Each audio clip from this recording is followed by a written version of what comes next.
Guarantee the safety of everyone. Boracay Island, nakaba po ng ating crime rate. Alright, kasama naman natin ngayon si Colonel Ravelo dito po sa the COP of Malay, no? Especially office here in Boracay Island. Colonel Ravelo, any tips po sa ating mga bisita na pumupunta dito sa isla to make their vacation memorable and enjoyable, Sir Colonel? Yes po, unang-una magandang araw po sa lahat na nanonood at nakikinig. So regarding naman po sa 3 tips, actually po ang ating Boracay Island has a lot to offer. Hindi po talaga kayo malulungkot pagdating sa isla na to. Unang-una po, ang sa aking marirecommend is meron po tayong marami po tayong activities. Nandiyan po ang island hopping, nandiyan po ang water sports, nandiyan din po ang land tour if hindi po kayo suitable sa mga water activities. And of course po, I would like also po to recommend na you also have to enjoy yung marami po nating restaurants dito po sa ating isla na nagsasarapan. At nandiyan po ang ating mga, pagdating po sa gabi, buhay na po ang ating mga parties. So to include po, pag may weekend po, meron po tayong beach party po na collaboration ng LGU and ating po mga private na mga business clubs at saka po mga owner.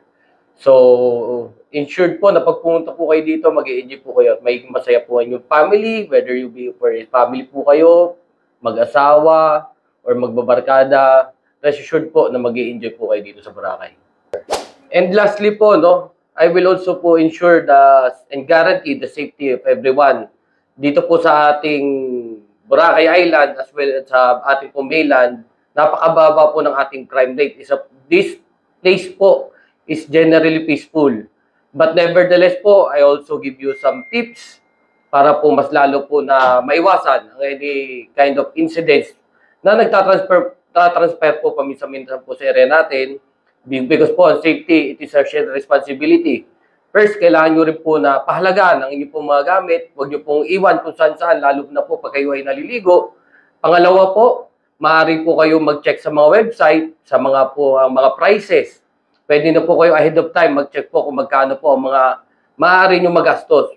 And para ma-avoid din po yung mga ibang mga insidente tulad po na lumalaki ang mga presyo, well, in fact, mas mura po sana. So, marami po tayong pwedeng magawa at maitanong through social media, website, manood po ng mga ganitong mga vlog. At doon po makikita po natin yung general overview po ng Boracay. Ayan, salamat Colonel Ravelo sa iyong tips para sa ating mga foreigners or local na pumupunta dito sa isla ng Boracay. Sir, salamat po. Thank you, sir. Thank you.